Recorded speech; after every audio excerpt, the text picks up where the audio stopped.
Ladies and gentlemen, this is Lions Den with another news and commentary. Even though Iran, launching these rockets against the United States in retaliation that not injured soldiers, they said, and this according to Al Jazeera, they said that this is just the beginning, which means that Iran ain't done.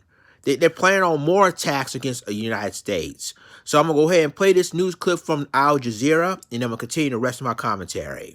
A top Iranian Revolutionary Guard commander is warning that Wednesday's missile attack on a base hosting U.S. troops in Iraq is only the start of a revenge operation that will continue across the region. Ali Hajizadeh says Iran's strikes weren't meant to kill soldiers, but to damage the American military machine. Iran is dismissing U.S. calls to negotiate following the assassination of Iranian military commander Qasem Soleimani. U.S. President Donald Trump appeared to be backing away from further military confrontation with Iran on Wednesday, but he also announced fresh sanctions for Tehran until it changes its behavior. Trump, though, is also facing opposition at home, with a vote set on Thursday to limit the president's ability to carry out further military action against Iran. Well, our White House correspondent Kimberly Hawkins is in Washington, D.C. We'll be speaking to her in just a moment. First, though, let's cross to Dorsa Jabari, who's in Tehran. Dorsa, this has been a critical time in Iran, and now we're hearing developments from this Revolutionary Guard commander. What more does he have to say, and why is this significant? Well, this is the man in charge of the Revolutionary Guard's aerospace division. He would have operated under the direction of the head of the Revolutionary Guard commander himself, who would have given the order to launch these ballistic missiles onto the U.S. base in western Iraq. This Brigadier General Ali Hajizadeh gave a statement a short while ago detailing the operation the Iranians carried out by launching 13 ballistic missiles onto the Ain al-Assad U.S. base in western Iraq. Let's hear some of what he had to say. The missile attack conducted against the U.S. military base, in fact, was the beginning of a great move that, God willing, will be continued.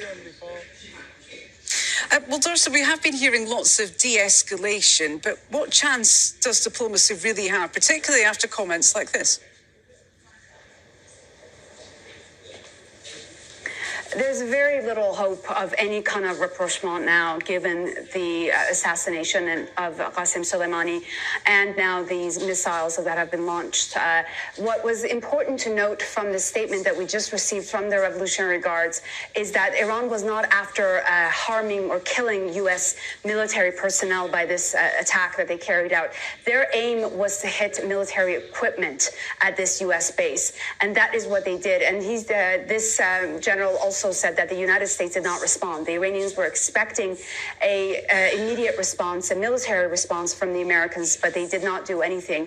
And he said that that is why the Americans should leave this region, that they should be prepared for more attacks until they are prepared to completely withdraw from the Middle East. That is something that we've heard from all levels of the leadership here since the assassination of Qasem Soleimani. And now, of course, Qasem Soleimani is the military commander at the centre of all of this. His funerals have taken place, and there was a ceremony to commemorate him today. Just give us a sense of what happens in Iran, Dorsa.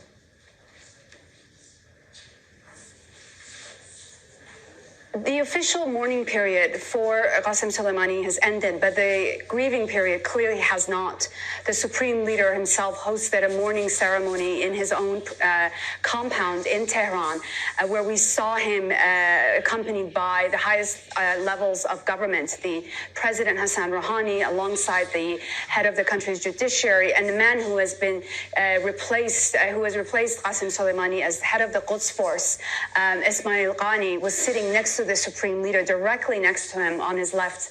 So a very important gesture to the international community that even though Qasem Soleimani may no longer be sitting next to the supreme leader, his replacement is very much there.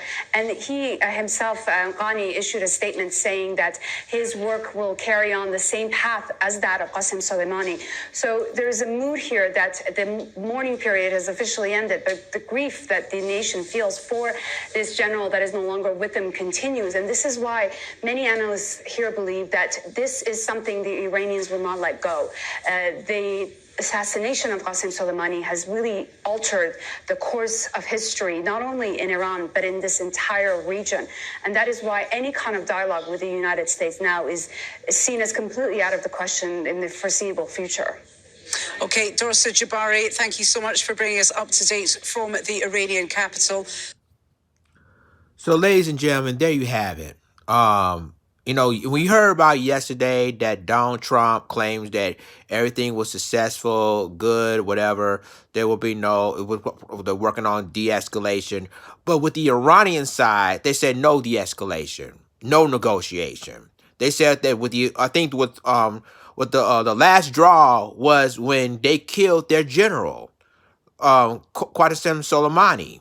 When they killed Qasem Soleimani, that was the last draw with Iran. Because they already said, we're not going to negotiate. We're not going to de-escalate. He said that, again, these attacks is far from over. This is just the beginning. And you heard what they said, that they said that they're not going to harm American troops. What they did, they try to attack the U.S. equipment in Baghdad, Iraq. So just because it's quiet now doesn't necessarily mean it's over. Because to the Iranian side, it's far from over. And I hear a lot of American media and say, well, the reason why the Iranians don't attack the American citizens because they don't want to hurt the American citizens or American U.S. troops because, they don't want to escalate the situation. But you heard what they said. They're not negotiating. They're not de-escalating. Because just because the third mourning is done, they still mourning the death of their general now. So it turns out now that this is serious, ladies and gentlemen. And again, I'm going to say it like this. We're still at war. We're at war with Iran now. Even though the United States government is de-escalating the situation, but in Tehran is a different story. They said, no, we're not de-escalating. We're not negotiating. These attacks against Iraq is just the beginning. So we don't know what Iran is going to do now. They're already making plans for another attack. We don't know if it's going to be cyber, if it's going to be a military escalation. We don't know. But we do know that Tehran is not negotiating. Tehran in Iran, the Iranians are not negotiating. They're not de-escalating. They even said it on according to Al Jazeera. They're not doing it. So just because our government, Donald Trump, and them said, well, we're going to de-escalate, we're going to make peace with Iran.